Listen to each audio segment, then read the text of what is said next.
नमस्कार दोस्तों, कैसे हैं आप लोग। उम्मीद करता हूँ आप सब लोग अच्छे होंगे। मैं दीपक मैथमेटिक्स एक्सप्रेस के इस चैनल में आप सबका स्वागत करता हूँ। आज हम लोग एक बार फिर से एनटीपीसी 28 मार्च 2016 सिर्फ 2 में पूछे गए प्रश्न को सॉल्व करेंगे। बिना समय गवाए आइए शुरू करते हैं आज के पहले प्रश्न के साथ। आपका पहला प्रश्न है कि यदि जानवी 1,25,000 रुपये 8% की वार्षिक दर से ब्याज पर उधार लेती है तो 2 वर्ष के अंत में उसके द्वारा अदा की जाने वाली राशि कितनी होगी।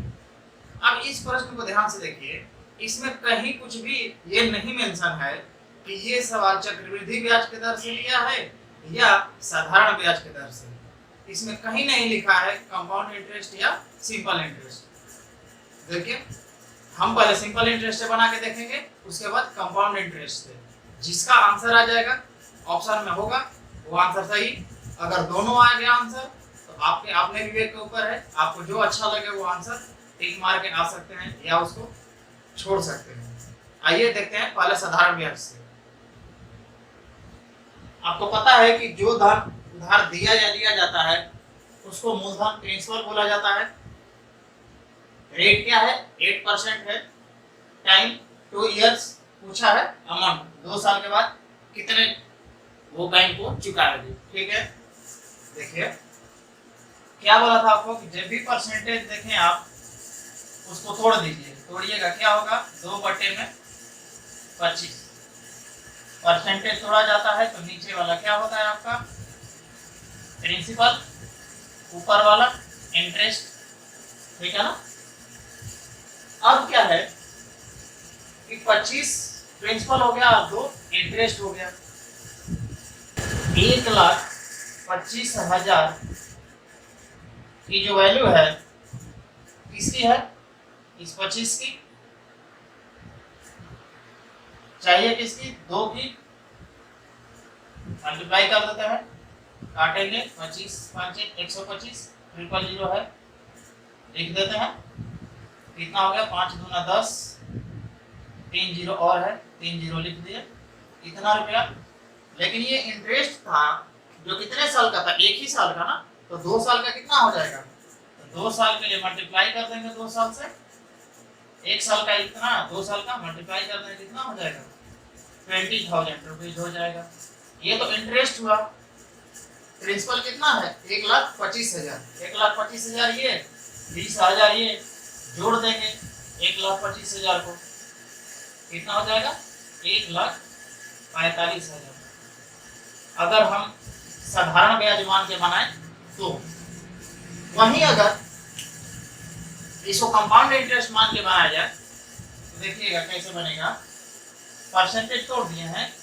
क्या बोला था आपको? प्रिंसिपल और अमाउंट का रेशियो ले लेना है। प्रिंसिपल 25 है, 2 यूनिट का इंटरेस्ट लगा है तो अमाउंट 27 हो जाएगा। ये 1 साल का हुआ। दूसरे साल में एक बार और लिख देंगे इसी तरीके से, 25 से 27। इसके बाद बोला था कि इसको मल्टीप्लाई कर दीजिए। 25 का स्क्वायर कितना होता है? 625, और 27 का स्क्वायर कितना होता है? 729। मतलब कि 2 साल बाद प्रिंसिपल और अमाउंट का रेशियो जो होगा 625:729 हो जाएगा। पूछा क्या है आपसे? अमाउंट पूछा है। दिया क्या है? प्रिंसिपल। लिख देते हैं 1,25,000। ये वैल्यू किसकी? प्रिंसिपल की। 625 चाहिए किसकी? 729 लिखिए। अब यहाँ देखिए 625 ऊपर आपको दिख रहा है 1250, 2 मरतबा कट जाएगा, 2 0 बचा, 2 0 लिख दिए। 729 का दुगना कितना होता है? 1458 होगा। 2 0 है, 2 0 बैठा देते हैं। ये आपका आंसर। कैसे? जब इसको क्या माने? Compound interest. इसको कंपाउंड इंटरेस्ट के थ्रू बनाए तो, और ये सिंपल इंटरेस्ट के थ्रू बनाए तो। आप देख रहे हैं कि ये दोनों ही आंसर ऑप्शन में है। सिंपल इंटरेस्ट बनाए तो 1,45,000 ऑप्शन में, सी ऑप्शन। अगर कंपाउंड इंटरेस्ट से बनाए तो 1,45,800 रुपये फर्स्ट ऑप्शन। तो आप आपके अपने विवेक के ऊपर है, आपको जो सूझबूझ से अच्छा लगे वो आंसर मारिएगा। ठीक है। अगर मेरे से पूछा जाए तो मैं सिंपल इंटरेस्ट के साथ जाऊंगा। ठीक है, आइए दूसरे प्रश्न की ओर बढ़ते हैं। इस प्रश्न में पी क्यू आर एक ट्रायंगल है जिसमें क्यू 90 डिग्री दे रखा है, पी क्यू 6 सेंटीमीटर दिया है और क्यू आर 8 सेंटीमीटर दे रखा है। आपसे पी आर पूछ लिया है ये वाला। ये आपको देख के आंसर बता देना चाहिए। क्यों? क्योंकि 6 और 8 और 10 का ट्रिपलेट होता है, तो आंसर क्या हो जाएगा? 10 सेंटीमीटर। कैसे आया? तो पाइथागोरस थ्योरम लगाइएगा। पाइथागोरस प्रमेय क्या होता है? तो हाइपोटेनस का स्क्वायर बराबर होता है परपेंडिकुलर का स्क्वायर प्लस बेस के स्क्वायर के बराबर। हिंदी वालों के लिए कर्ण का स्क्वायर बराबर होता है स्क्वायर प्लस आधार स्क्वायर। ठीक है ना? अब आप देख रहे हैं कि ये वाला निकालना है, तो पी आर स्क्वायर हटेगा तो रूट आ जाएगा। इसी को हम आधार मान लेंगे तो 6 का स्क्वायर प्लस 8 का स्क्वायर, ये 36 हो जाएगा और 8 का स्क्वायर 64। ऐड कीजिएगा, रूट का 100 आएगा और रूट का 100 10 होता है सेंटीमीटर। ये आंसर। देखिए आपको कुछ ना ट्रिपलेट याद कर लीजिए, वो फ्रीक्वेंटली पूछे जाते हैं। क्या? जैसे आपको एक तो बेसिक याद होगा ना, 3, 4 और 5 का ये ट्रिपलेट आप तो 10वीं क्लास से इसको देखते आ रहे हैं। देखिए ये जो पाइथागोरस प्रमेय है ना, ये रेशियो पे काम करता है। रेशियो अनुपात पे काम करता है। अनुपात एग्जैक्ट वैल्यू हो भी सकता है और नहीं भी हो सकता है। तो जैसे ही रेशियो आ जाता है, इसका मतलब है कि ये जो ट्रिपलेट है इसमें आप किसी भी नंबर से मल्टीप्लाई कीजिए, डिवाइड कीजिए, जो नया ट्रिपलेट फॉर्म होगा वो भी एक ट्रिपलेट ही होगा। ठीक है? जैसे देखिए अगर मैं इसको 2 से मल्टीप्लाई करूंगा तो ये क्या हो जाएगा? 6, 8 एंड 10। देखिए तो क्या यही वाला ट्रिपलेट नहीं था? अगर मैं 3 से मल्टीप्लाई कर दूं तो ये 9 होगा, ये 12 होगा और ये 15 होगा। इसको भी चेक कर सकते हैं आप। 12 स्क्वायर कीजिए 144, 9 कितना होता है? 81। दोनों को जोड़ दीजिए 225, 225 होगा। 225 किसका स्क्वायर होता है? 15 का स्क्वायर का बराबर। मतलब ये भी ट्रिपलेट है। मतलब जितने से मल्टीप्लाई करना है आप कर पाएंगे, वो ट्रिपलेट ही होगा। ठीक है? एक और आप याद रखिए, जैसे 5 का याद रखते हैं तो 5, 12 और 13 होता है।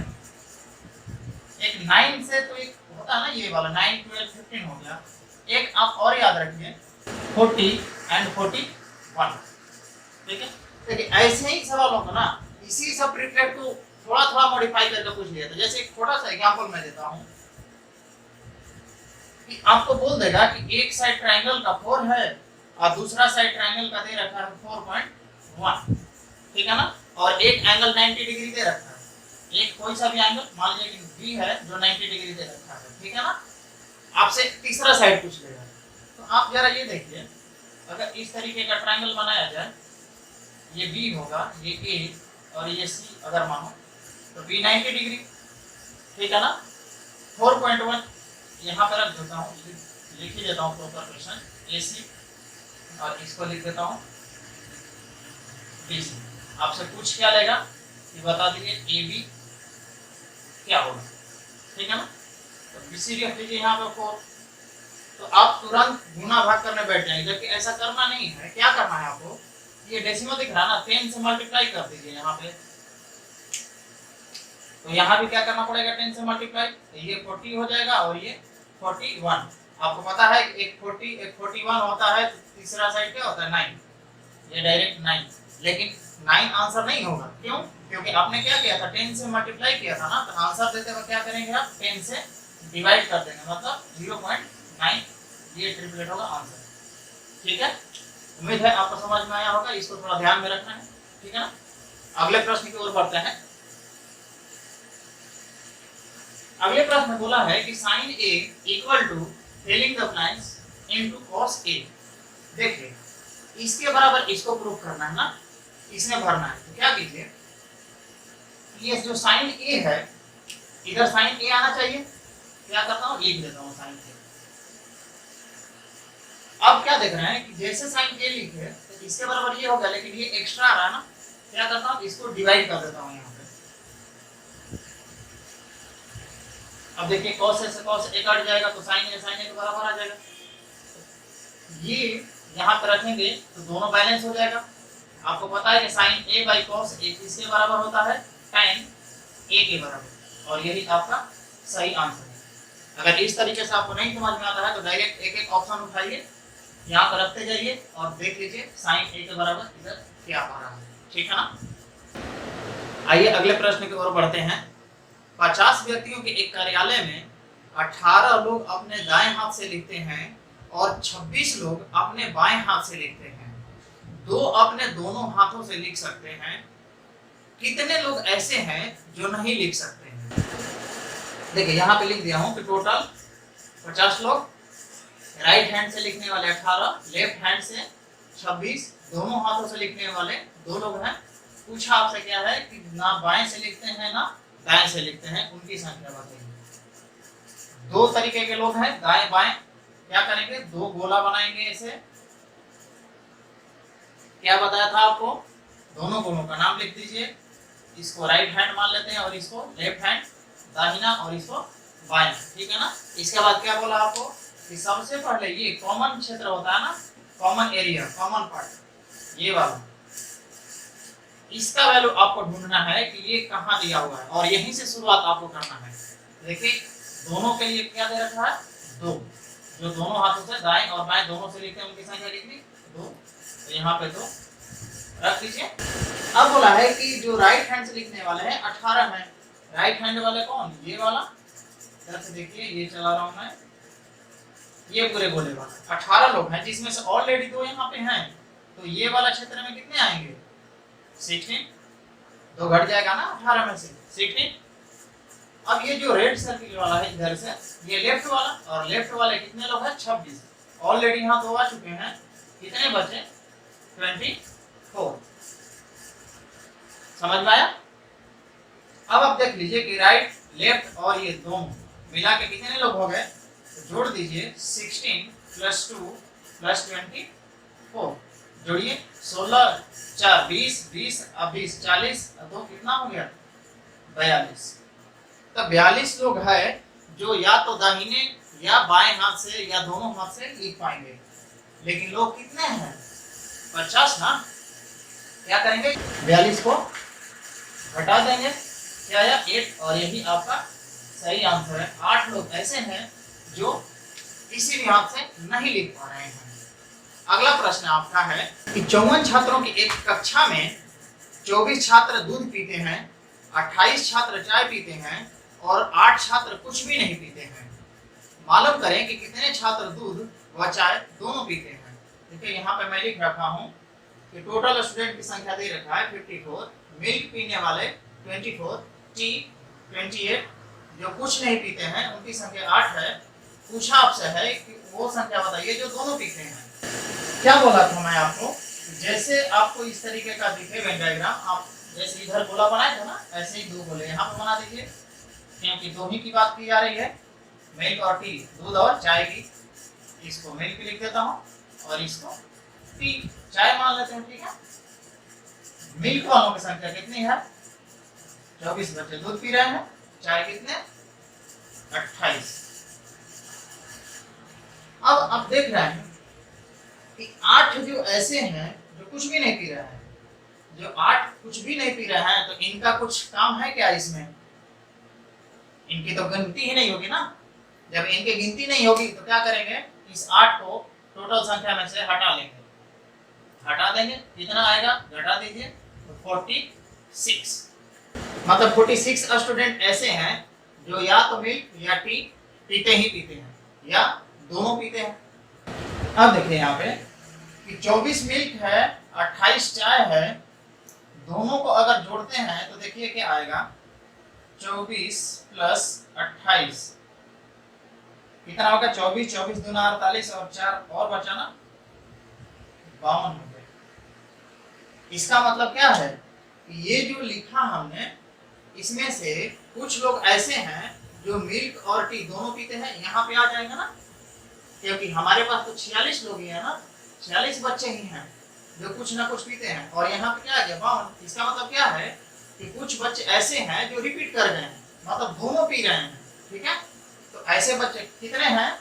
46 को इसमें से घटा देंगे, 46 कितना आ जाएगा, घटाइए 6, और यही आपका सही आंसर है, यहाँ पे 6 है। समझ गया बात को?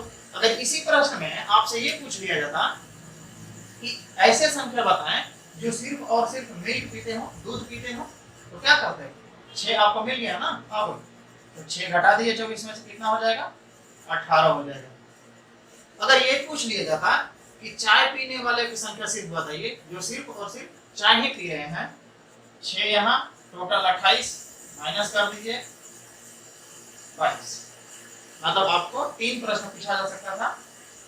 एक प्रश्न पूछ ही लिया था कि दोनों पीने वाले की संख्या 6, सिर्फ दूध पीने वाले की संख्या 18, सिर्फ चाय पीने वाले की संख्या 22। लेकिन इस प्रश्न में आंसर कौन सा? ये पूछा था दोनों।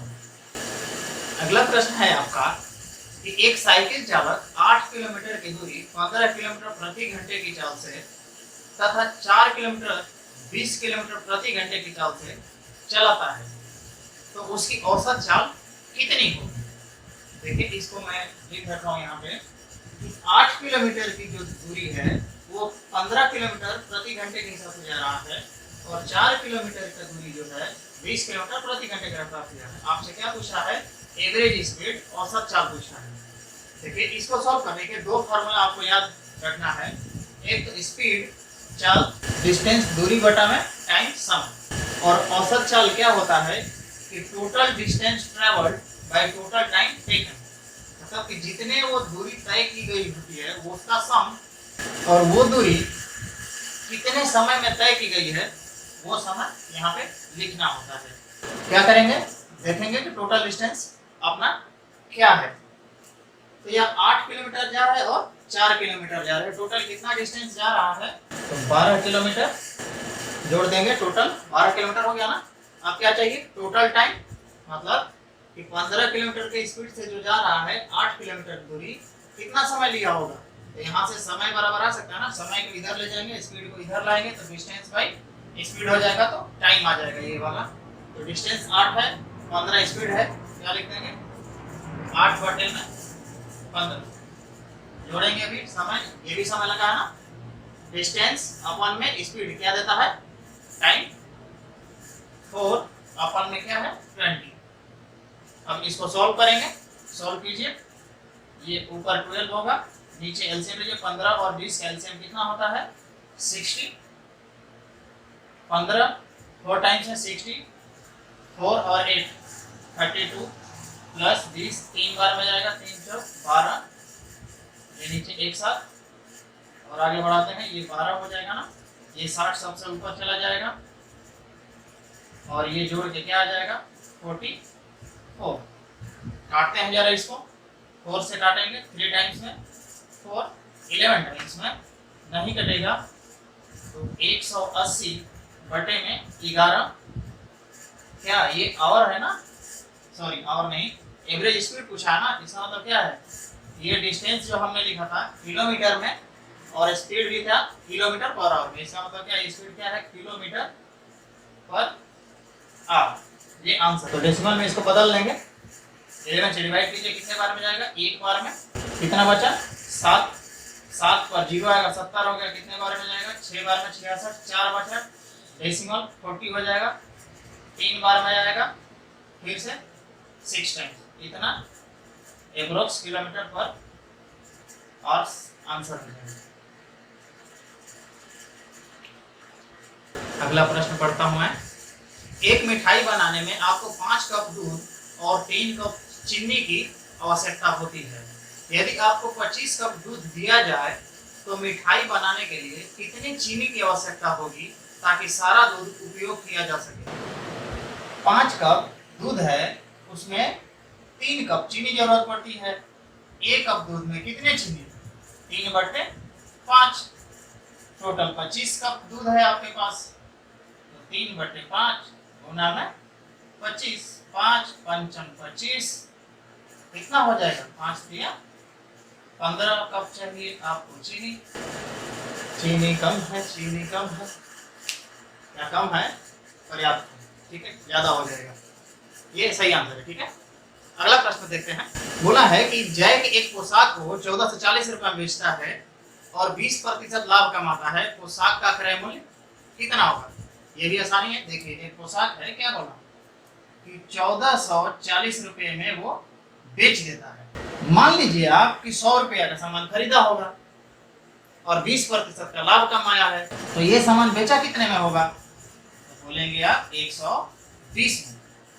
लेकिन पूछा क्रय मूल्य है और हमने माना क्रय मूल्य कितना? 100, तो 100 से मल्टीप्लाई कर दिए, ये हमें चाहिए। वैल्यू किसकी चाहिए? किसकी? ये फार्मूला लगाइए, आंसर काट दीजिए। आपको पता है 12 का स्क्वायर होता है 144, एक सोना से एक सोना गायब, 12 गुना 100, 1200 रुपये। ये सही उत्तर। आप जीतते हैं 1200 रुपये का इनाम। अगला प्रश्न पढ़ता हूँ आपके लिए। एक व्यापारी ने 120 किलो आलू 24 रुपये प्रति किलोग्राम की दर से खरीदा। उसने 80 किलो आलू 50% लाभ तथा बाकी 25% हानि से बेच दिया, तो उसका कुल लाभ या हानि प्रतिशत ज्ञात कीजिए। देखिए उसको समराइज करके मैं यहाँ पे लिखा हूँ। कहाँ है? कॉस्ट प्राइस मतलब कि सीपी क्या है? 120 किलोग्राम 24 रुपए के हिसाब से, 1 किलो का दाम 24 रुपया, तो 120 किलो का दाम कितना? तो क्या करेंगे, दोनों को मल्टीप्लाई कर देंगे, कितना आ जाएगा? 12 4 48, 12 दूना 24 और 4 28। एक सोना यहाँ पे है, सोने को बैठा देते हैं। ये आपका क्या हो गया? Cost price. अब क्या बोला? ये एसपी कर दिया, मतलब सेलिंग प्राइस, बेच दिया, सेल कर दिया। कितना? तो 80 किलोग्राम आलू 50% लाभ पर, ठीक है ना, प्रॉफिट पर बेचा है। तो सबसे पहले क्या करेंगे कि 80 किलोग्राम का क्रय मूल्य निकाल लेंगे, कॉस्ट प्राइस। तो 1 किलो का दाम 24 रुपया, तो 80 किलोग्राम का दाम, रेट से ही लिखता हूँ, लिखेगा साफ साफ, 80 गुना 24 मल्टीप्लाई कीजिए, 8 चौक 32, 8 दूना 16 3 19, एक सोना छूटा था, सोना को बैठा दिया वापस, ठीक है। देखिए ये रहा आपका 80 किलोग्राम का सीपी, बेचा 50% प्रॉफिट पे। तो हम मान लेते हैं परसेंटेज दिया है तो 100 रुपया में खरीदा होगा। तो कितना खरीदा है? कितने में? 100 में। 50% का लाभ लिया होगा तो कितने बेचा होगा? 150 में। मल्टीप्लाई कर देते हैं 150 का, काट पीट करते हैं जरा, 1 0 1 0 1 0 1 0, मल्टीप्लाई कीजिए, कितना है? 15 दूना 30, 15 नवा 135 और 3 38, 15 और फिर कितना हो गया? 28, मतलब 2880 रुपया क्या हो गया? 80 किलोग्राम का विक्रय मूल्य, सेलिंग प्राइस। ये जो रिमेनिंग है, जो बचा है, कितना बचा? 120 खरीदा था, 80 बेच दिया, कितना बचा है? माइनस कर दीजिए, कितना? 40 किलोग्राम। तब 40 किलोग्राम बेचा है, ओके, तो 40 किलोग्राम बेचा। 1 किलोग्राम कितने में खरीदा था? 24 में। कॉस्ट प्राइस कितना हो गया? 96। एक जीरो है, जीरो बैठा दिए। कितने रुपया में खरीदा? फिर से वही बात, हमने माना 100 रुपया क्रय मूल्य है, तो ये 100 रुपये का वैल्यू है। चाहिए किसका?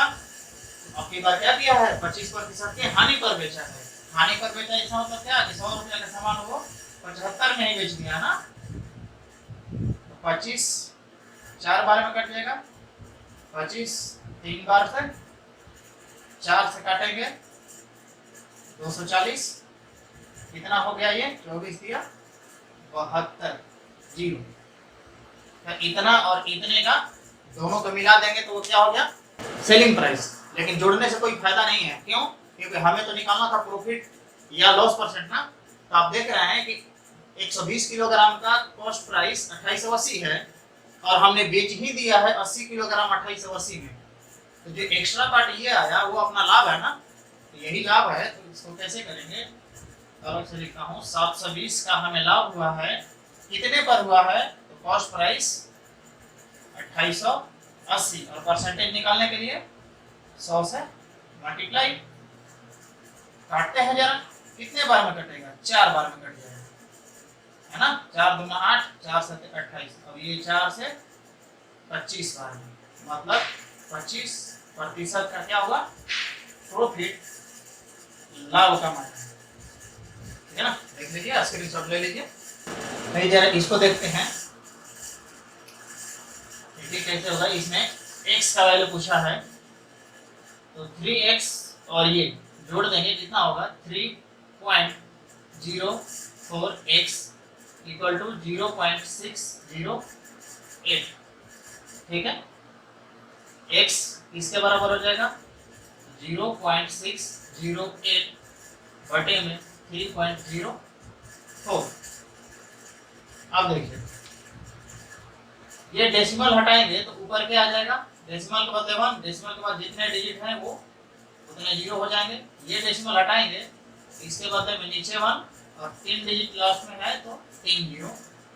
ये 2 बार में कट जाएगा आपका, 2 सोना से 2 सोना गए, 2 बटे में 10 कितना, लिख देता हूँ एक बार, ये 0.2 आंसर। इस प्रश्न को देखिए, इसमें बोला है आपको कि बालू, बेंजामिन और बाबुर का जो एवरेज मार्क्स है वो 80 है, वहीं बेंजामिन और बाबुर का एवरेज मार्क्स जो है 85 है। पूछा है कि बबलू का मार्क्स कितना है। देखिए, 3 लोग का 80 है, तो तीनों का मिला के टोटल मार्क्स कितना हो जाएगा, 240। 80 गुना 3 कर देंगे ना, एक का 80 है, 3 का कितना हो जाएगा, 80 गुना 3 240। इसमें से माइनस कर देंगे इन दोनों का, क्योंकि यहाँ 3 लोग हैं, यहाँ 2 लोग हैं, बालू का इसमें नहीं जोड़ा गया है, इसमें तो दोगुना करके घटा देंगे, क्योंकि एक का 85 है एवरेज, दोनों का कितना हो जाएगा 170। 85 दूना 170, सॉल्व कर दीजिए, कितना हो जाएगा 30, 200 हो जाएगा, 40 और दे दीजिए 240, मतलब 70 मार्क्स, ये आंसर, ठीक है। अब यार इस सवाल पे आते हैं। सवाल बोला है कि वह 3 अंकों की सबसे बड़ी संख्या कौन सी होगी जो 15, 25 और 30 तीनों से पूरा पूरा कट जाए। ऑप्शन आपके पास है 900, 930, 960, 975, ठीक है। जब भी एलसीएम का ये सब सवाल आएगा ना, तो आपका 95% केस होता है ना कि ऑप्शन से बन जाएगा। आप देखेंगे कि जितने भी आने वाले सवाल हैं मैं सब ऑप्शन से ही बना दूंगा, ठीक है। आप भी समझिए कि एलसीएम का मतलब ही क्या होता है। एलसीएम का मतलब होता है कि जितने भी ये नंबर दिए हैं ना, वो सबसे कटेगा, इंडिविजुअली सबसे कटेगा। इसका मतलब है कि ये एलसीएम ही होगा ना। जब भी ऐसा लार्जेस्ट नंबर, स्मॉलेस्ट नंबर, ये सब पूछा जाता है तो क्या करते हैं, एलसीएम निकाल देते हैं। तो ये तीनों नंबर का ये एलसीएम ही होगा। आप देख रहे हैं कि 3 डिजिट का पूछा है, लार्जेस्ट 3 डिजिट का ही है। तो सबसे पहले जैसे लार्जेस्ट देखे तो सबसे लार्जेस्ट नंबर 4 ऑप्शन में कौन है, 975। आपको पता है कि एलसीएम है तो तीनों से कटना चाहिए, लेकिन जरा देखिए इसका यूनिट प्लेस पे 0 है, क्या इससे इसमें डिवाइड करेंगे तो ये कटेगा क्या, नहीं कटेगा। इसका मतलब क्या कि ये ऑप्शन गायब। अब इससे छोटा कौन सा है, ये वाला है। इन तीनों में सबसे बड़ा ये बचा। इसको जब चेक करेंगे तो पता चलेगा 30 से तो कटेगा, लेकिन 25 से नहीं कटेगा। क्यों, क्योंकि 25 से कटने के लिए लास्ट का 2 डिजिट या तो 00 होना चाहिए, 25 होना चाहिए, 50 होना चाहिए या 75 होना चाहिए। अगर ऐसा है तभी कटेगा 25 से, वरना नहीं कटेगा। यहाँ 60 है, ये गायब और ये भी गायब हो जाएगा ना, क्योंकि यहाँ भी 30 है, 25 से नहीं कटेगा। और अब अभी पता है ना कि एलसीएम का मतलब ये होता है कि सारे नंबर से कटना चाहिए। ये 30 से कट रहा है ये दोनों, लेकिन 25 से नहीं कट रहा, मतलब ये दोनों भी ऑप्शन है। अब बचा यही, चेक करने की जरूरत ही क्या है, एक ही ऑप्शन बचा, यही आंसर होगा। यकीन नहीं है, काट के देखिए, 15 × 6 = 90, 60 बार में कटेगा, 25 कट जाएगा ना, 36 बार में ये कटेगा और 30 से ये कीजिएगा तो 30 बार में ये तो 30 का स्क्वायर ही होता है ना, मतलब ये सही आंसर है। फिर इस प्रश्न पे आते हैं। आपका प्रश्न बोला है कि एक आयत का परिमाप 24 सेंटीमीटर दे रखा है, एक रेक्टेंगल है उसका पेरीमीटर 24 सेंटीमीटर दे रखा है, पूछा है आपसे एरिया। कंडीशन क्या दे रखा है कि जो लंबाई है इस आयत का चौड़ाई से दुगना है। देखिए ये लंबाई दिख रहा है, ये चौड़ाई दिख रहा है कि अगर चौड़ाई x है तो लंबाई 2x होना चाहिए, तभी तो दुगना होगा ना, दुगना कर दिए। अब पूछा क्या आपसे है एरिया। एरिया बराबर क्या होता है, लेंथ इनटू ब्रेथ, लंबाई गुणे चौड़ाई। तो आपको लंबाई चौड़ाई मालूम करना पड़ेगा, उसके लिए ये कंडीशन दे रखा है। चलिए निकाल लेते हैं। परिमाप बराबर क्या होता है, पेरीमीटर बराबर 2 इंटू एल प्लस बी। परिमाप बराबर 2 गुणे लंबाई प्लस चौड़ाई। परिमाप दे रखा है 24, 2 लंबाई दिया है 2x, चौड़ाई दे रखा है x, ये इधर आके कट जाएगा 12 हो जाएगा, ये 3x हो जाएगा और x यहाँ से क्या आ गया 4। डन डन डन डन 4 हुआ। अब x के वैल्यू 4 हो गया, इसका मतलब लंबाई आपका क्या हो जाएगा 4 दूना 8 सेंटीमीटर, चौड़ाई क्या हो गया 4 सेंटीमीटर। ठीक है ना। अब दोनों का वैल्यू यहाँ पे रख देंगे, रख दीजिए। लंबाई 8 है, चौड़ाई 4 है, 8 4 32 स्क्वायर यूनिट, यूनिट नहीं सेंटीमीटर दे रखा ना, स्क्वायर सेंटीमीटर आंसर। एरिया हमेशा स्क्वायर में लिखना होता है, ठीक है। अब जरा इस प्रश्न पे आते हैं। क्या बोला है, गुना करना है, गुना कर दिए जरा। 5 और 4 का मल्टीप्लाई कीजिए, कितना हो जाएगा 20। अब कितने अंक के पहले दशमलव आएगा, डेसिमल। काउंट करते हैं, डेसिमल के बाद 1 एंड 2, डेसिमल के बाद 1 2 एंड 1 3 हो गया ना, तो 3 डिजिट के पहले डेसिमल आएगा। तो 1 और 2 डिजिट हो गया, एक शून्य अपने से बैठा देंगे, 3 हो गया ना, उसके बाद यहाँ पे डेसिमल बैठा देंगे। ये आंसर, ठीक है। जरा इस प्रश्न पे आते हैं। ये आपको बोला गया है कि एक किताब है जो 7 पेज प्रतिदिन पढ़ा जाता है, उस हिसाब से 40 दिन में उस बुक को पढ़ लिया जाता है। दोबारा सुनिएगा कि 7 पेज पर डे पढ़ा जाता है, तो 40 दिन में उस बुक को पढ़ लिया जाता है।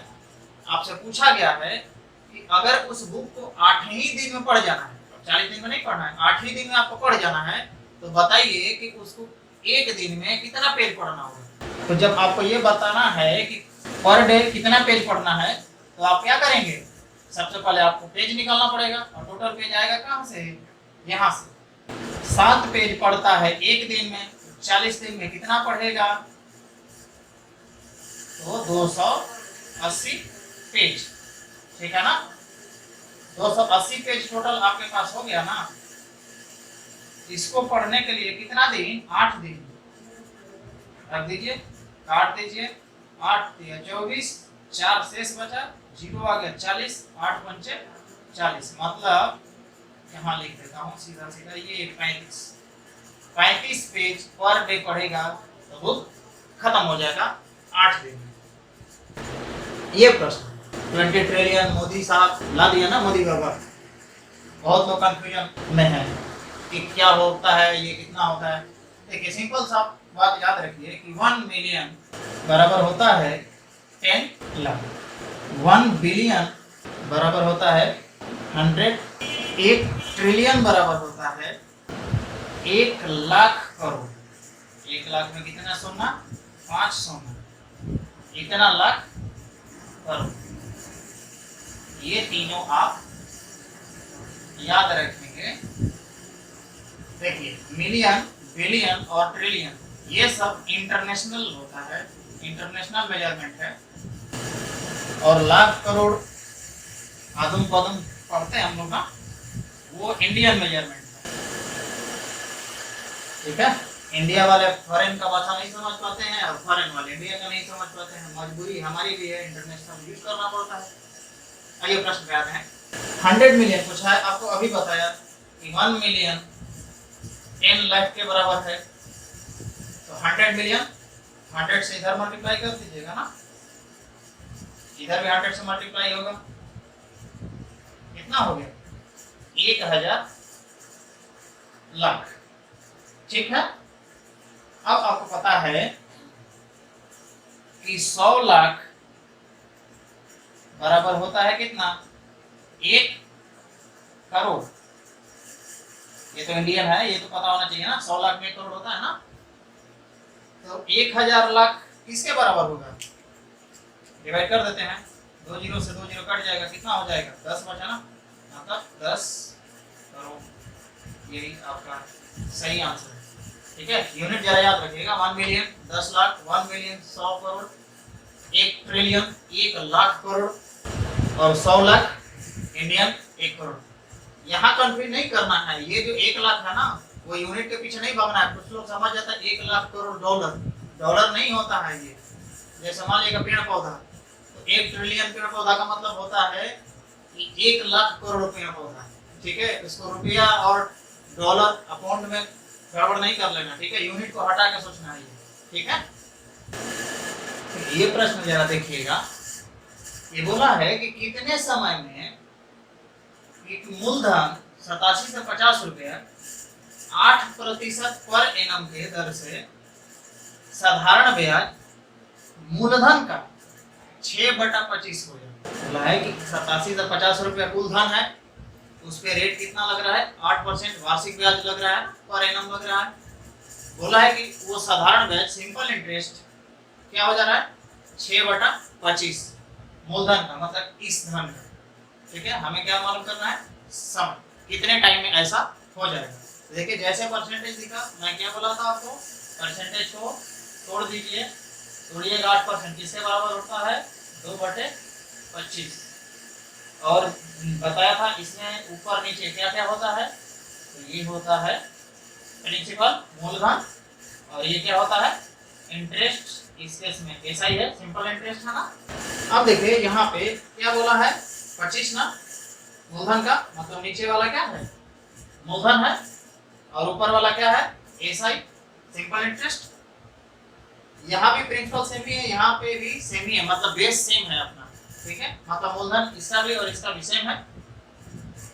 और ये आया कितने साल का, 1 साल का, पर एनम है ना 1 साल का, मतलब 2 यूनिट कितने में हो जाता है एसआई, 1 साल में ना। और बताना कितने यूनिट का है, 6 यूनिट का, तो 6 यूनिट किसके बराबर हो जाएगा, 1/2 और ये गुना में 6, मतलब कि 3 साल। 3 साल का समय लगेगा, जब क्या हो जाएगा ये अपने का 6/25। इस प्रश्न में इसका कोई जरूरत नहीं पड़ा। ठीक है, ये ऐसे ही फालतू का दे रखा है, इस तरीके से बना लेते हैं। हाँ, अगर आप फार्मूले के थ्रू जाएंगे तो फार्मूले से बनाते रहिए, फार्मूले में इसका जरूरत पड़ेगा, फार्मूले में रखिए और बना दीजिए। ठीक है, वैसे तो आएगा नहीं, लेकिन हमें शॉर्टकट बनाना है, समय बचाना है, इस तरीके से बनाएंगे। ठीक है, इस प्रश्न को देखिए, x² + y² रूट अंडर में दे रखा है 25, y बराबर 2x दे रखा है, पूछा है x क्या होगा। क्या करेंगे, यहाँ पे y जो है ये y बराबर 2x से रिप्लेस कर देंगे, और रूट हटेगा तो इधर स्क्वायर आ जाएगा। लिखते हैं ये x², ये y² की जगह पे 2x हो जाएगा, इसका स्क्वायर कर देंगे, ये स्क्वायर हटेगा क्या हो जाएगा 25 का स्क्वायर। सोल्व कीजिए, x² + 2 दूना 4x² = 25 स्क्वायर, जोड़िए 5x² = 25 गुना 25 x² किसके बराबर, 5 से काट दीजिए, 5 बार में जाएगा 125 हो जाएगा, और ये स्क्वायर हटेगा तो क्या आ जाएगा रूट। आंसर। इस प्रश्न पे आते हैं, देखिए इस तरीके का सवाल में ना आपको तुरंत आओ देखे ना ताओ तुरंत भाग करने बैठ गए, तो पता चलेगा 3-4 क्वेश्चन और छूट गया, भाग देने में। ठीक है, कसम नहीं खा के बैठ जाना कि नहीं नहीं जब तक छोड़ेंगे नहीं तब तक छोड़ेंगे नहीं। कॉमन सेंस लगाएंगे, ऑप्शन से एलिमिनेट कर लेंगे।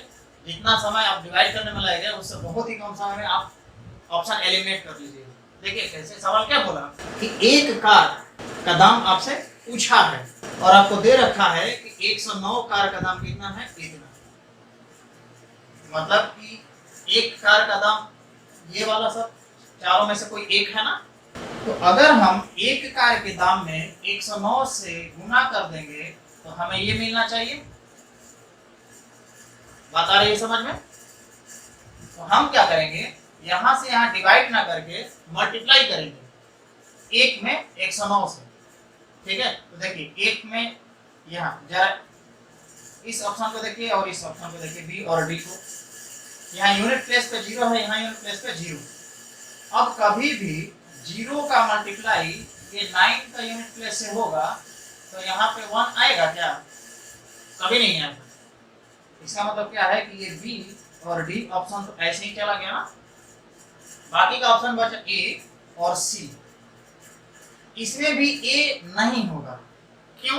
देखिए यहाँ 0 है 9 के पहले और यहाँ भी 0 है 9 के पहले, मतलब यहाँ 9 और 9 से मल्टीप्लाई कीजिएगा तो आएगा 81 और 0 तो कुछ है ही नहीं, हासिल आएगा भी तो जुटेगा घटेगा ही नहीं, तो ये यूनिट लास्ट के 2 यूनिट 81 आ जाएगा, जबकि है आपका क्या 71। ठीक है, एक ही ऑप्शन बचाइए, आप इसको चेक कर सकते हैं, चेक कीजिए। इसको लिख लेते हैं, लास्ट का ही लिख लेते हैं 3019, ये भी लिख ही लेते हैं। मल्टीप्लाई क्या करना 109 से, ठीक है ना।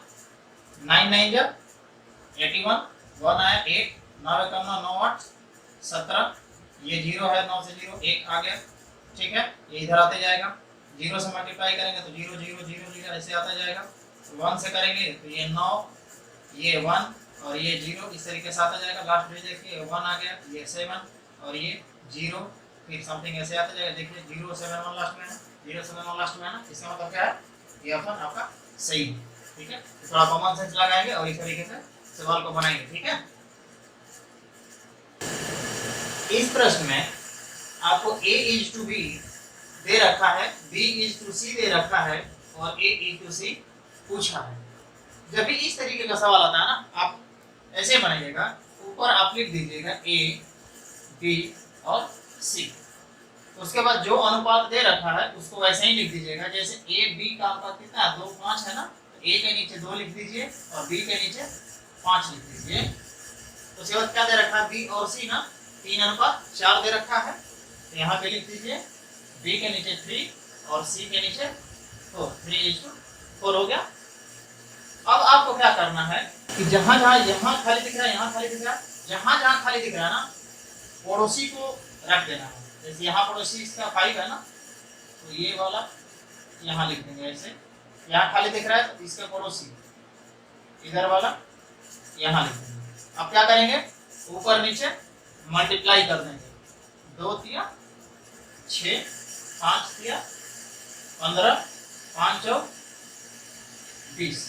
ये आपका क्या आ गया, a is to b is to c, a अनुपात b अनुपात c का रेशियो 6 is to इतना इतना इतना। आपसे पूछा क्या है, a is to c, तो a is to c पूछा है। a कितना है 6 लिख दीजिए, b कितना है, सॉरी c है ना, c कितना है 20, लिख दीजिए 20, कटेगा ना, 2 3 6, 2 10 10, इसके बराबर 3 is to 10 आंसर। ठीक है, यही भी आपसे पूछ लेता कि ए बी सी तीनों का ही बता दीजिए, तो ये होगा। कुछ कॉमन दिख रहा है कटने का, कुछ कॉमन नहीं है जो कटे तीनों को, तो आपका A is to B is to C पूछेगा तो ये आंसर हो जाएगा। अगर कॉमन कुछ होता तो उसको काट देते, सिंपलेस्ट फॉर्म में आंसर देते। ठीक है, इस प्रश्न की ओर देखते हैं। इस प्रश्न में बोला है कि एक 12 मीटर लंबी रॉड है, छड़ है, उसको 25 बराबर हिस्से में काट दिया जाता है। तो पूछ लिया है कि बताइए जो हर एक हिस्सा आएगा उसका लेंथ कितना होगा, ईच पार्ट का लेंथ बताना है आपको। तो क्या करेंगे, सीधा सीधा इसमें से इसको डिवाइड कर देंगे। 12 मीटर है ना, डिवाइड कीजिए। मीटर को डेसिमल में आएगा तो इसको थोड़ा सेंटीमीटर बदल देते हैं। आपको पता है 1 मीटर में 100 सेंटीमीटर, 12 मीटर में 1200, 100 से मल्टीप्लाई कर देंगे बटे में 25। मीटर से सेंटीमीटर में आ गया 25, 25 चौक से इतना 12 चौक 48 सेंटीमीटर आंसर। कुछ नहीं, यूनिट बदलना था और लिख देना। मेरा इस प्रश्न में आते हैं, जब भी ऐसे प्रश्न आए ना, सीधा क्या करना, इसको रेसिप्रोकल करना है, लिख देना ये 3 आंसर, देख के ही आंसर आ जाना चाहिए इसका। ऐसा कैसे, फर्स्ट जो शिफ्ट था उसमें आपको बताया था कि आइडेंटिटी क्या है, सेक स्क्वायर थीटा माइनस का sine square theta equal to 1 होता है। तो यहाँ पे देखा जाए कि A square minus B square का फॉर्मूला ये है। आपको फॉर्मूला पता है कि A square minus B square क्या होता है, A plus B into A minus B. इस फॉर्मूले में अगर इसको तोड़ा जाए तो ये हो जाएगा sec theta plus tan theta into sec theta minus का tan थीटा इक्वल टू 1। अब सेक थीटा को इधर ही रखते हैं प्लस tan थीटा को, और ये इसके नीचे ला देते हैं तो 1 अपन में क्या हो जाएगा, sec theta minus tan theta. अब देखिए ये पूछा ना आपसे, यहाँ पे इसकी वैल्यू 1/3 दे रखा था, तो इसको हटा दीजिए। 1 अपन में इसका वैल्यू 1/3 इस तरीके से ये वैल्यू पलट जाएगा, कितना आ जाएगा 3 आंसर। इतना लेपापोती करने की जरूरत थी क्या, आपको थोड़ा सा माइंड में अगर याद रखेंगे तो इसको पलट के डायरेक्ट आंसर, बहुत सारा समय आपका बच जाएगा। इसी को आपको कभी कभी भुलवा कर पूछ देगा। कैसे पूछ देगा, दे देगा आपको कि cot theta plus cosec theta equal to √3, इस तरीके से। अब आप पूछेगा कि cosec theta minus cot theta बताइए क्या होगा। तो यहाँ भी कुछ नहीं करना है, सेम ही चीज लिखा हुआ है। क्या करना है, पलट देना है, 1/√3 आंसर हो जाएगा। अब ये नहीं देखना है कि यहाँ पे cosec पहले है, यहाँ पे cosec बाद में है। आपको आइडेंटिटी क्या होता है, cosec square theta minus cot square theta. क्या आइडेंटिटी होता है, cosec square theta minus tan square theta equal to 1। तो cosec theta plus tan theta into cosec theta minus tan theta equal to 1 हो जाएगा। तो जब प्लस में लिखते हैं, चलिए मैं लिख ही के दिखा देता हूँ आपको। इसको पढ़ेंगे आप तो कैसे लिखेंगे आप, cosec theta minus cot theta equal to 1 अपन में cosec theta plus cot theta. ठीक है ना, यही पूछा इसलिए हमने इसको पहले रखा। अगर माइनस वाला दिया होता ये पूछा तो इसको पहले रखते और इसको नीचे ले जाते, जैसे इस केस में किया हमने। अब देखिए ये √3 दे रखा ना, तो 1/√3 ये आंसर हो गया। अब देखिए यहाँ पे cosec theta plus cot theta है, यहाँ पे cot theta plus cosec theta है। तो आप 2 + 5 कीजिए तो भी 7, या 5 + 2 कीजिए तो भी 7। जोड़ने में आगे पीछे का कोई मतलब नहीं बनता है। हाँ, अगर ये वाला पलट के देता ना तो फिर आपको माइनस कॉमन के साथ लेके बनाना होगा। ठीक है, तो इसको थोड़ा ध्यान रखेंगे। आपको कंप्लीट करने के लिए इस तरीके से भी पूछ सकता है, इसको आगे पीछे देखा जाए। उम्मीद है आप याद रखेंगे इसको, समय बचेगा बहुत। इस क्वेश्चन को देखिए, इसमें बोला गया है कि 5x और 8x का HCF 9 है और LCM 360 है। आपसे पूछा है कि x क्या होगा। मतलब क्या है कि दो नंबर आपको दिया गया है 5x 8x, जिसका महत्तम 9 दे रखा है और लघुत्तम 360 दे रखा है। आपको x की मान बतानी है। तो आपको बताया था एक फार्मूला में कि दो संख्याओं का गुणनफल 5x × 8x बराबर होता है LCM into HCF 360 into 9। Solve करते हैं। 5 से ये कट जाएगा, कितने बार 5 7 35, 1 बचा 5 दूना 10, 8 से काटेंगे 8 9 72, x और x स्क्वायर हो जाएगा और ये 9 इंटू 9 का स्क्वायर स्क्वायर हट जाएगा, x की वैल्यू कितनी 9। ये आंसर। देखिए इससे भी कम समय में आप बना सकते हैं। ये मेथड 1 था। देखिए कैसे कि आपको मालूम है ये एलसीएम दे रखा है, ठीक है ना, और 2 नंबर भी दे रखा है। 2 नंबर का आपको एलसीएम निकालने भी आता है। कैसे? तो जो दोनों में कॉमन होता है उसको एक बार लिखा जाता है। 5x और 8x में क्या कॉमन है? x है, लिख दिए। 5 और 8 में कोई कॉमन है? नहीं है, तो 5 इंटू 8 लिखिए इंटू x।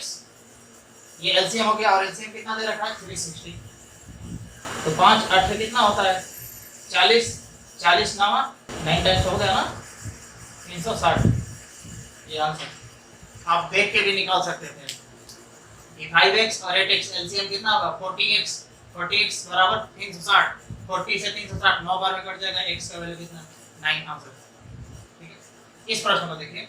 इसमें a प्लस b -2 दे रखा है, a माइनस b 12 दे रखा है। आपसे b पूछा है क्या होगा, तो b पूछा है क्या होगा, इसका मतलब क्या है कि हमें a को एलिमिनेट करना होगा। और a एलिमिनेट कैसे होगा, ये प्लस में ये भी प्लस में, तो दोनों को माइनस कर देंगे। माइनस करेंगे तो ये प्लस माइनस में बदल जाएगा, ये माइनस प्लस हो जाएगा, ये प्लस माइनस में बदल जाएगा।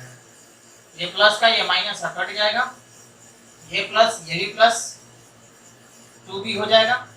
घटाने आता है ना, जैसे ये साइन बदलते हैं ऊपर वाले साइन का कोई मतलब नहीं रहता, नीचे वाला साइन होता है। तो ये प्लस ये भी प्लस b 2b हो गया। ये क्या हो गया सर, ये प्लस नहीं होगा, ये प्लस है तो यहाँ माइनस होगा ना। तो माइनस का और ये माइनस का कितना हो जाएगा माइनस का 14। ये b किसके बराबर 2 से काट दीजिए 7 टाइम्स माइनस का 7। ये आंसर।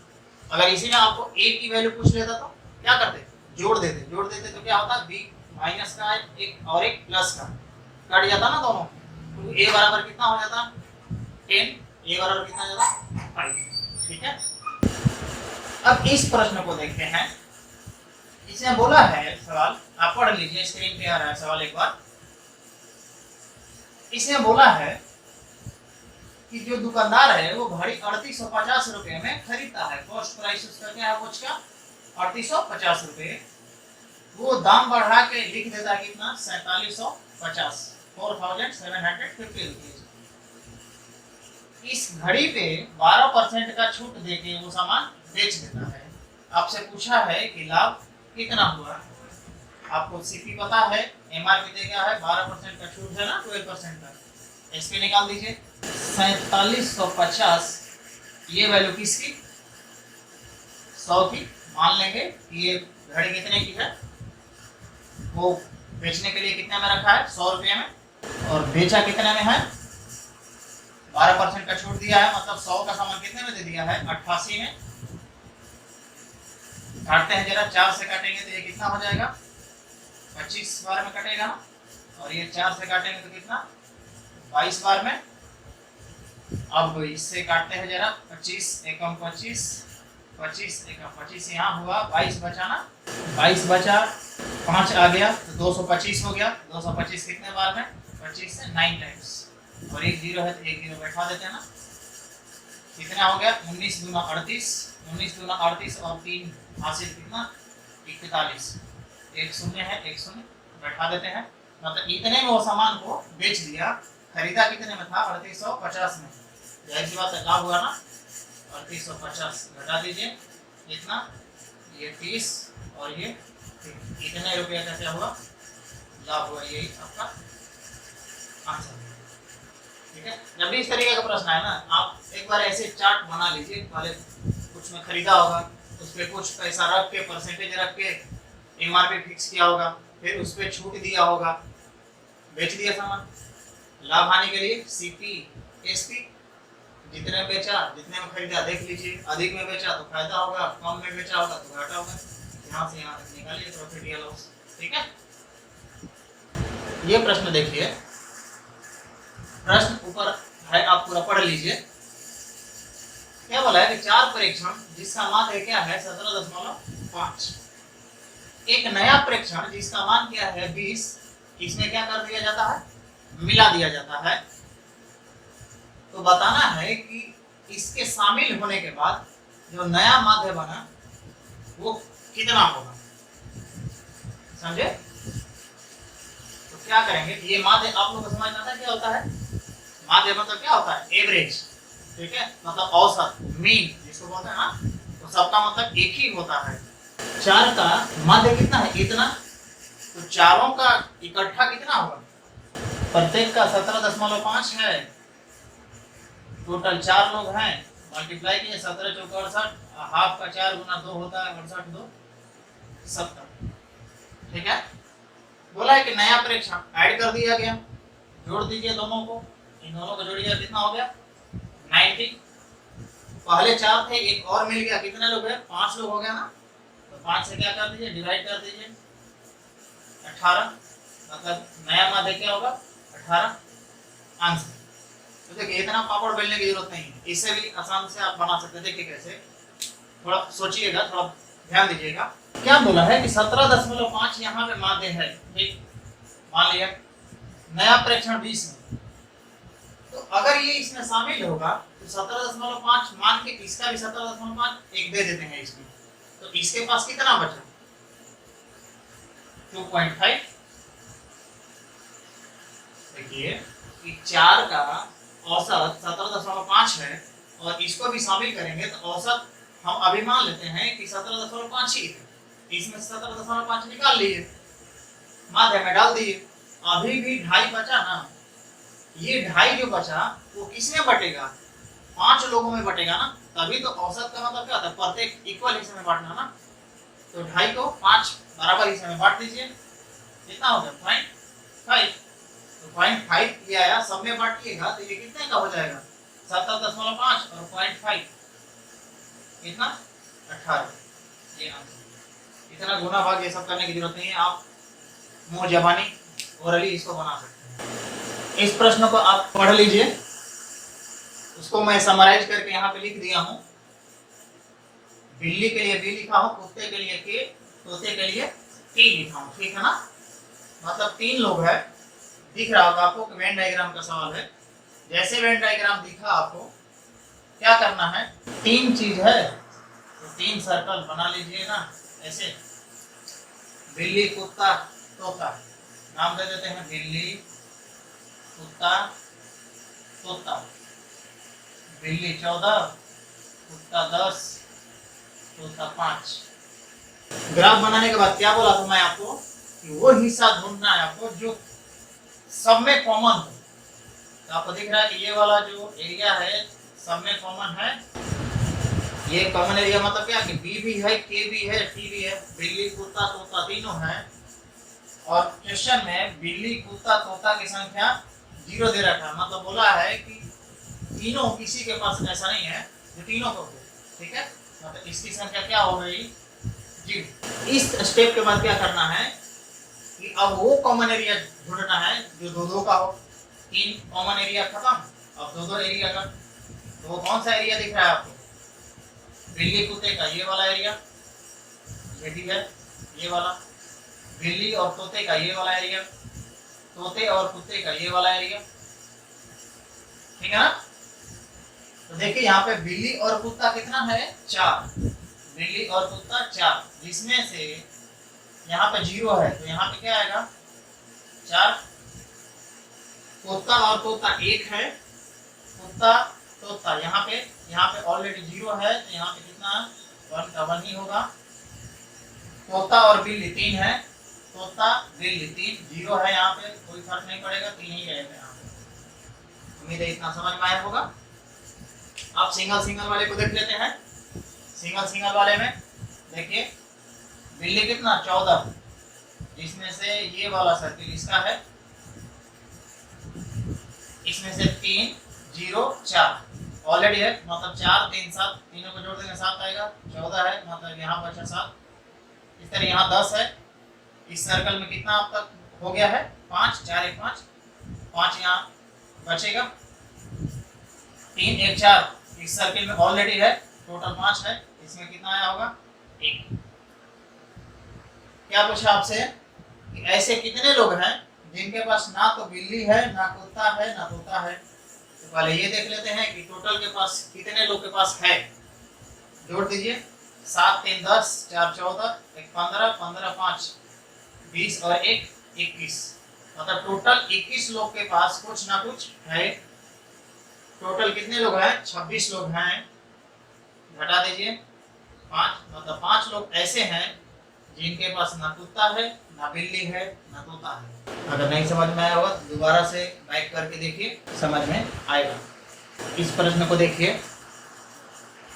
क्या बोला है कि एक ट्रेन है जो 80 किलोमीटर/आवर की स्पीड से चलती है, जिसकी लंबाई 400 मीटर है। बोला है एक इलेक्ट्रिक पोल को क्रॉस करने में कितना समय लगाएगी? एक बिजली के खंभा है, उसको पार करने में कितने समय लेगी? तो समय पूछा है, एक ही फार्मूला है, आपको याद रखना है कि टाइम बराबर होता है डिस्टेंस अपॉन में स्पीड। डिस्टेंस कितना? यहाँ पे डिस्टेंस सिर्फ किसका? पोल का तो डिस्टेंस होगा नहीं ना, पोल का जोड़ देते, पोल का तो डिस्टेंस होता नहीं है। एक पोल ऐसे होता है, उसको नेग्लिजिबल लेंथ मान लेते हैं, ठीक है? तो सिर्फ लेंथ किसका? ट्रेन का ही होगा, 400 मीटर।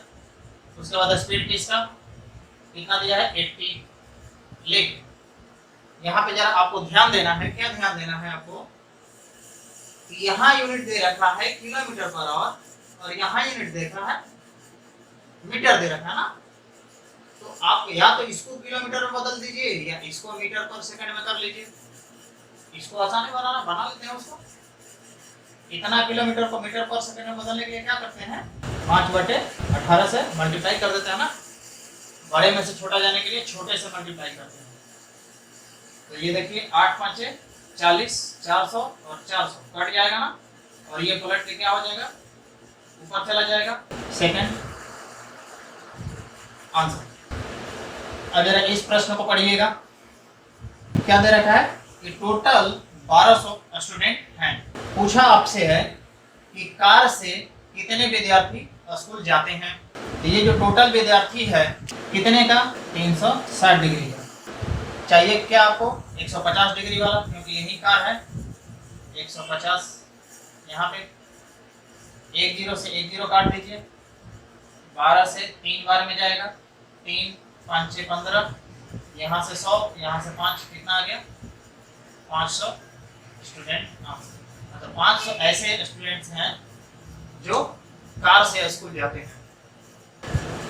इन सारे प्रश्न को देखिए, यहाँ मैं ग्राफ बना रखा हूँ। इसमें पहला प्रश्न क्या बोला है कि गिटार और वायलिन का रेशियो क्या होगा। तो देखिए गिटार कहाँ पे है? यहाँ पे 25% है, 25% हो गया। रेशियो होगा किसके साथ? वायोलिन। वायोलिन क्या है? 16%, 16% लिख दिया। परसेंटेज का मतलब क्या होता है? बट्टे में 100, यहाँ भी बट्टे में 100, बट्टे में 100, बट्टे में 100, दोनों तरफ से कट जाएगा, मतलब परसेंट का कोई वैल्यू नहीं, खत्म। और कटेगा क्या? नहीं कटेगा, मतलब यही क्या हो गया आपका आंसर। अगला देखिए, बोला है कि तबला और वीणा में अंतर। तो तबला का और वीणा का अंतर कितना है? वीणा देखिए 30% है ना, और तबला कितना है? 29%। डिफरेंस कितना? 1% का ना। अब हमें बताइए कि टोटल 300 स्टूडेंट है, तो टोटल वैल्यू कितना है? 100% का ना। चाहिए आपको 1% का, 1 से मल्टीप्लाई कर दीजिए। यहाँ परसेंटेज लिखने कोई मतलब नहीं, परसेंटेज कट ही जाएगा। तो 2 0 से 2 0 गायब, कितना हो गया? 3। मतलब वीणा और तबला के बीच का अंतर कितना है? 3 विद्यार्थियों का। अब ऐसा नहीं करेंगे ना इसमें कि पहले 300 का निकालेंगे 29%, फिर 300 का 30% और जितना आएगा उसमें से माइनस करेंगे। ऐसा करने की कोई जरूरत नहीं। आप डायरेक्ट परसेंटेज का डिफरेंस ले लीजिए 1%। ये 300 किसके बराबर? 100%। 300 / 100 × 1, ठीक आएगा आंसर। ठीक है, सी ऑप्शन इसका होगा। अगले में पूछा है कि angle of violin, angle of violin देखिए कितना है 16%, 16% है ना। एक हमें बात बताइए, ये टोटल वैल्यू डिग्री में कितना होगा, 360 डिग्री, और ये वैल्यू किसकी, टोटल 100% की, और चाहिए कितने की, वायोलिन 16% की, मल्टीप्लाई कर दीजिए 16 से। अब क्या करेंगे, एक जीरो से एक जीरो काट देंगे। अब ऐसा नहीं करेंगे कि लेखापोती करना शुरू कर देंगे, लेखापोती नहीं करना, ऐसे ही छोड़ देंगे। क्यों, क्योंकि देख रहे हैं कि आप पूरा पूरा नहीं कटेगा, डेसिमल में वैसे भी आंसर है उसमें, ऑप्शन डेसिमल में ही आएगा ये आंसर, ठीक है। मल्टीप्लाई करते हैं तो 16 छक्के 96, 9 रिमाइंडर बचा, 16 तिया 48, 48 9 कितना होता है 57, बटे में 10, 10 से डिवाइड कीजिएगा तो क्या हो जाएगा ये 57.6, ये आंसर डिग्री में। इस ग्राफ को देखिए, इसमें आपको दे रखा है दिवस रविवार से लेकर के शनिवार तक, और दूसरे सेक्शन में दे रखा है ट्रेन दुर्घटनाओं में डेथ दे रखा है। पहले में दे रखा है रविवार को 142, सोमवार को 173, इस तरह करके दिया गया है, शनिवार को 189। आपसे पहला प्रश्न पूछा गया है कि सप्ताह में प्रतिदिन की औसत मृत्यु दर क्या है, मतलब एक दिन में लगभग कितने लोग मर रहे हैं। तो क्या करेंगे, सबको मृत्यु जो दे रखा है ना लास्ट सेक्शन में उसको जोड़ देंगे। जोड़िए, यूनिट प्लेस वाला पहले जोड़िए सबको, कितना आ गया 2 3 5, 5 और 5 10, 10 4 14, 14 और 8 कितना होता है 22, 22 और 0 22 ही होता है, 22 और 9 31, 31 का 1 रिमाइंडर 3, 10th प्लेस वाला जोड़िए, दिहाई अंक वाला सब, 4 और 7 11, 11 6 17, 17 2 19, 19 और 9 कितना 28, 28 और 2 30, 30 8 38 और हासिल 3 कितना हुआ 41 ना, कितना रिमाइंडर बचा 4। अब 100 प्लेस वाला जोड़िए, सैकड़ा का अंक वाला, 1 2 3 4 5 2 7 1 8 8 और ये 4 12, मतलब कि टोटल लोग कितने मरे हैं 1211 लोग। कितने दिन में, 7 दिन में। काट दीजिए, 7 एकम 7, 5 बचा, 1 आया 51 हो गया, 7 7 49, 2 बचा, 1 उतरा 21 हो गया, 7 किया 21, कितना हो गया 173 आंसर। थोड़ा जोड़ना है, फटाक फटाक जोड़िएगा हो जाएगा। वैसे यूनिट प्लेस से भी इसको नहीं निकाल पाएंगे क्योंकि सब में ही 3 3 दिख रहा है, तो आपका मजबूरी है कि इस तरह जोड़ के ही निकालना पड़ेगा। टाइम टेकिंग है जरा, तो कोई बात नहीं, सबसे लास्ट में बना लेंगे इसको भी। दूसरा प्रश्न है आपका कि ट्रेन दुर्घटनाओं में मृत्यु रिकॉर्ड सप्ताह के किस दिन सर्वाधिक हुआ। देख सकते हैं आप, कौन सा दिन, शुक्रवार का दिन 220 लोग मरे हैं, 220। कौन सा ऑप्शन है 220, शुक्रवार, बी ऑप्शन।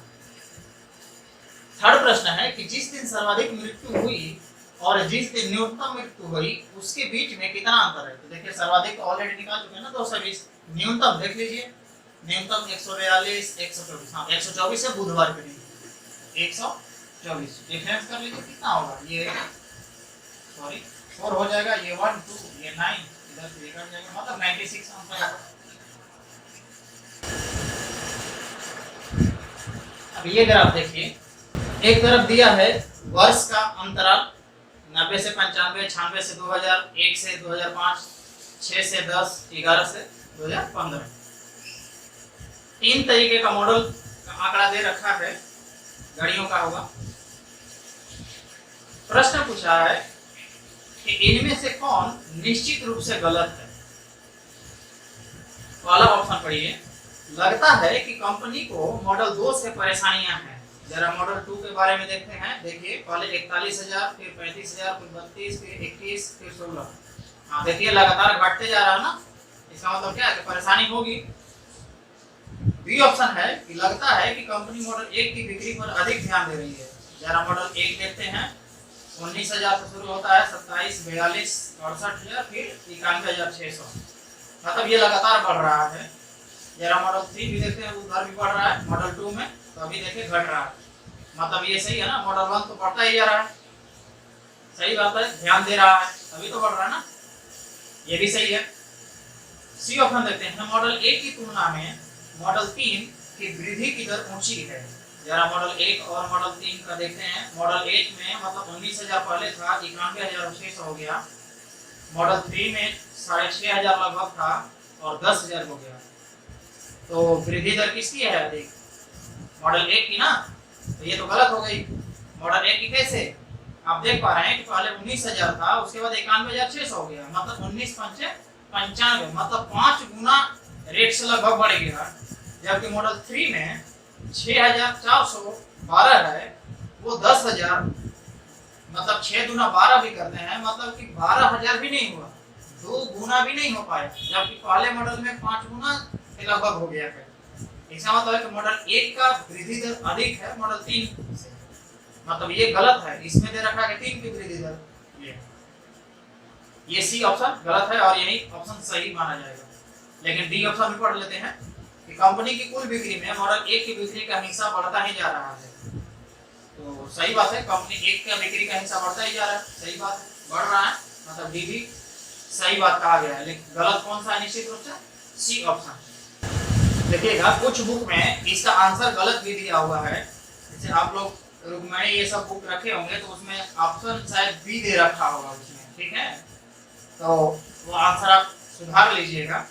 इसी तरीके से जो पहला क्वेश्चन हम लोग जो पढ़े थे आज जो सॉल्व किए, उसमें भी शायद चक्रवृद्धि ब्याज से बना रखा है उसने, तो आप उसको नहीं मानेंगे, आप अपने हिसाब से चलेंगे, ठीक है। ऑप्शन आप दिमाग लगाएंगे कि कौन सा आंसर सही होना चाहिए। अगला प्रश्न पढ़ते हैं। बोला है कि 2011-2015 की अवधि में मॉडल 1 व 2 की बिक्री की हिस्सेदारी में कितना अंतर है?